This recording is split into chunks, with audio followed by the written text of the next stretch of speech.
Hello, new turn report here. This is turn 21, and some boring stuff. Nothing happened. Battles. Russ versus Abysia.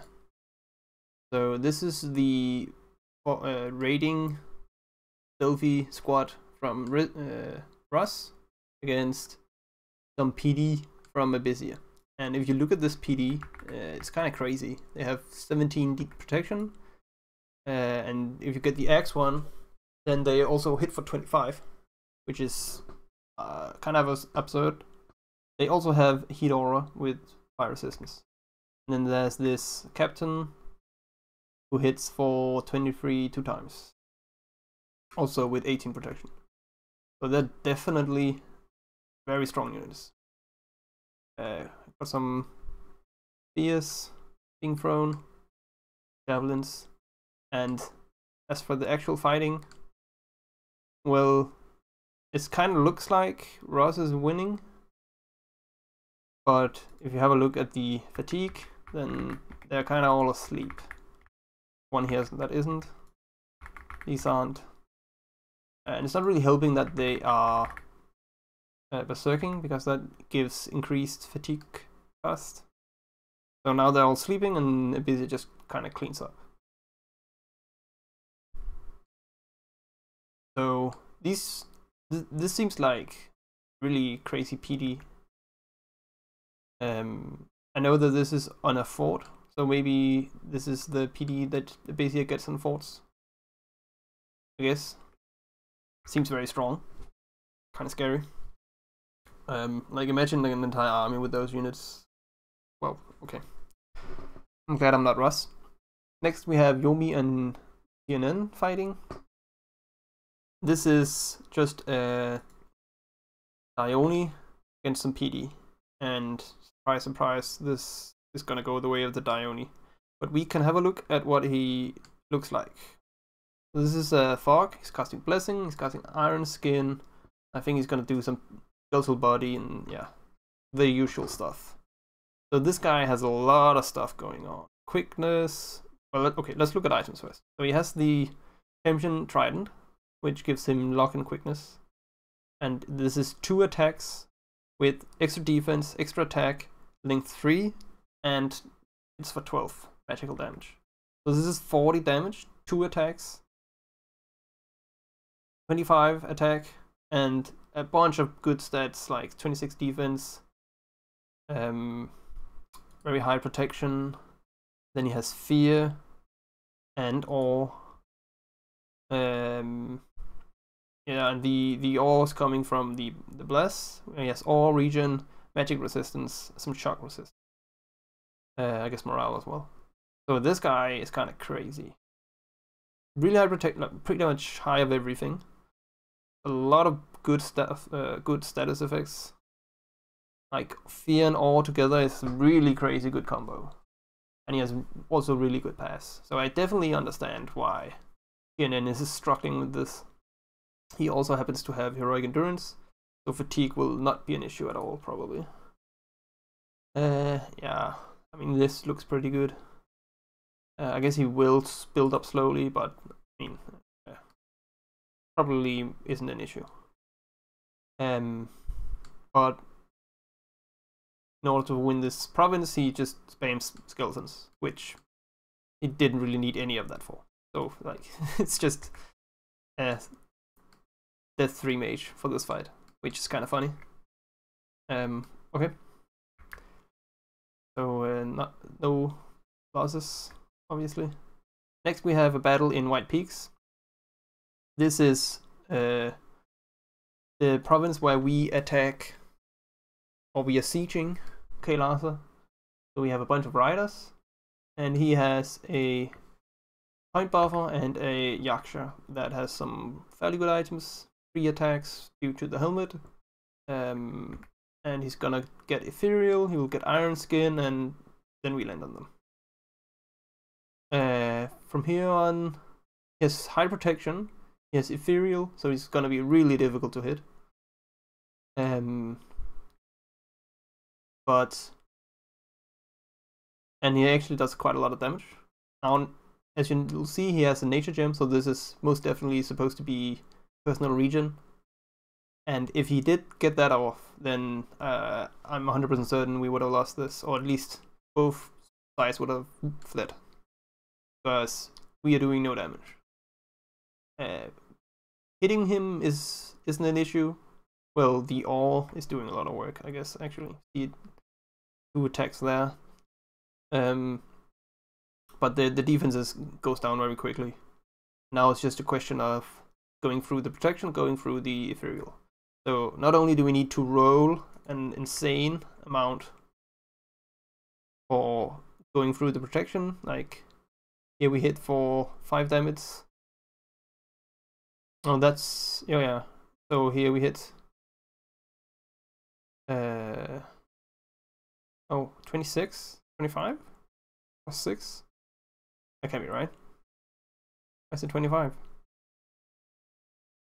13, 18, 13. Yeah, so we need to like make up this difference, right? Which is about, yeah, a lot. So high protection, definitely an issue. Need some really high rolls. And then also we need to go through the ethereal.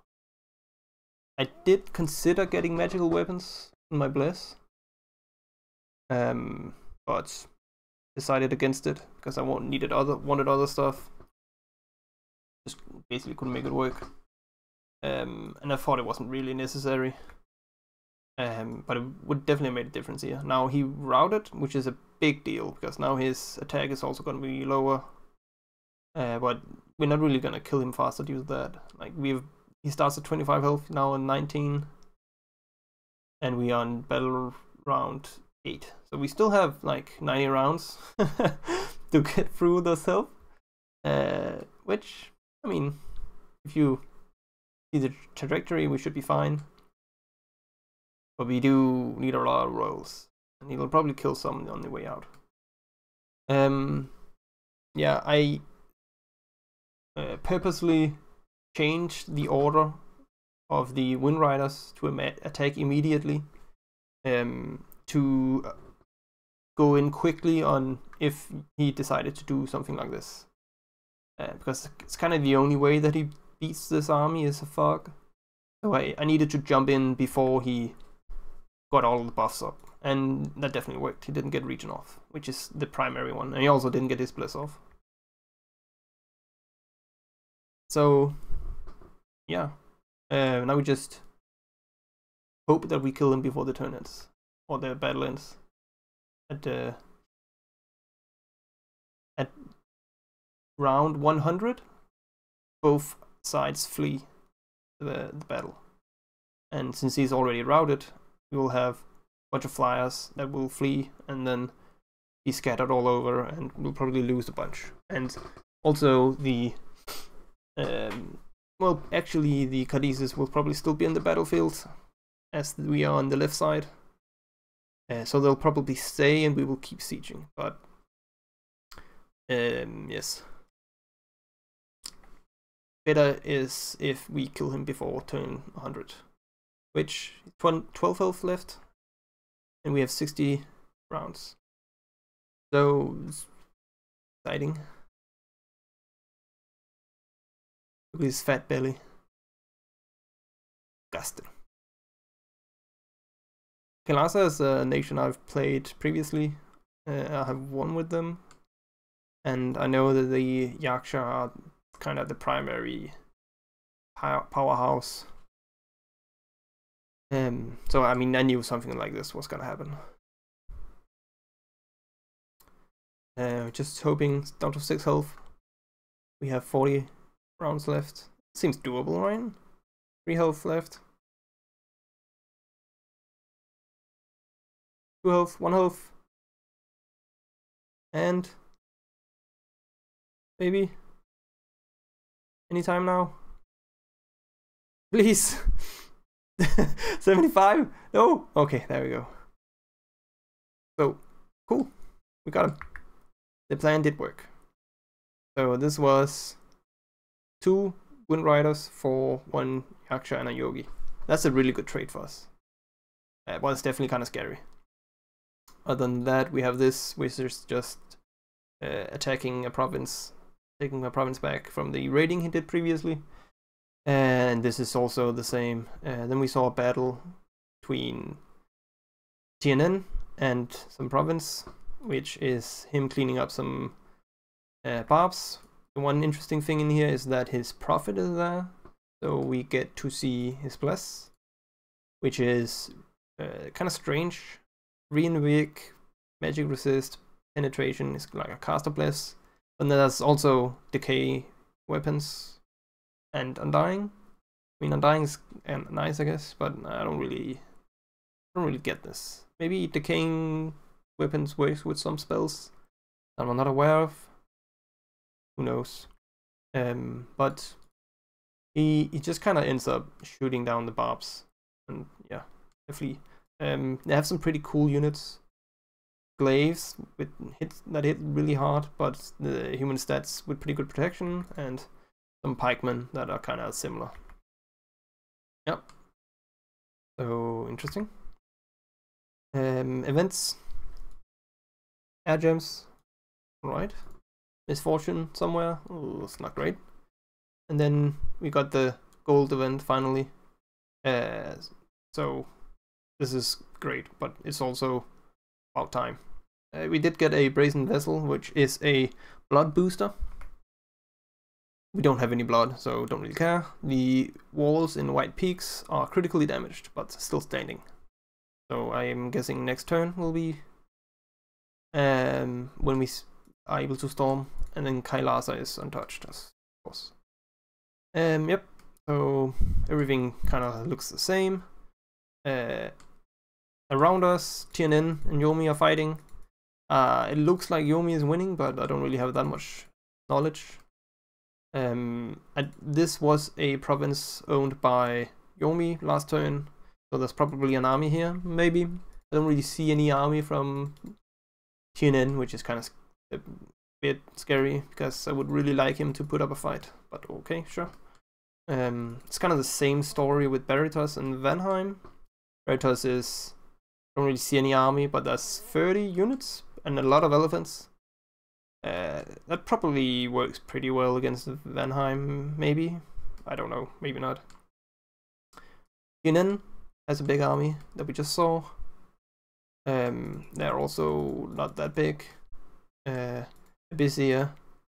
So this looks like an actual fight. So here we have 2 big stacks against 1 kind of pretty big stack. It looks fairly evenly matched. So I'm very excited to see a battle here next turn. Hopefully we get to see that. Other than that, I don't think much is happening. Yeah, we are attacking a bunch of thrones with scouts in case some of them are easy. Because we need to figure out, well, I mean, it's not too long till we're done with Kailasa, I suspect. So yeah, I guess that's the turn. See you in the next one.